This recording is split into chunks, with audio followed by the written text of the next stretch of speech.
नमस्कार विद्यार्थी मित्रांनो, मी अमोल आगरकर. एम-एस-सी-बीमध्ये ज्या काही कंपन्या इन्क्लुडेड आहेत त्यामध्ये महावितरण, महापारेषण, महानिर्मिती यामध्ये वरच्यावर ITI base, electrician, wireman ITI, त्यानंतर बी इलेक्ट्रिकल, सिव्हिल बेस आणि आपलं नॉन टेक्निकल ज्या पोस्ट आहेत त्या वरच्यावर येत राहतात. सध्याच्या स्थितीमध्ये जी रिक्रुटमेंट सुरू आहे ती साधारण मागच्या 2-3 वर्षापासून सुरू आहे. नवीन वॅकन्सी दरवर्षी येतच आहे.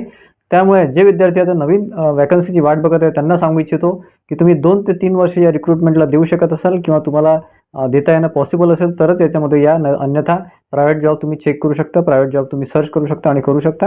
परंतु ज्यांना 2-3 वर्ष अभ्यास करून म्हणजे बघा रिक्रुटमेंट येणे म्हणजे जाहिरात येणे, जाहिरात येणे, त्यानंतर एक्झाम होणे, त्यानंतर रिझल्ट, त्यानंतर जॉईनिंग वगैरे या प्रोसेसला कमीत कमी 2 वर्ष 3 वर्षसुद्धा लागू शकतात. जर अडचणी असेल तर, अडचणी नसेल तर 1-1.5 वर्षाची ही प्रोसेस असते. ठीक आहे. तर त्यानुसार तुम्ही तशी तयारी करणं आवश्यक आहे.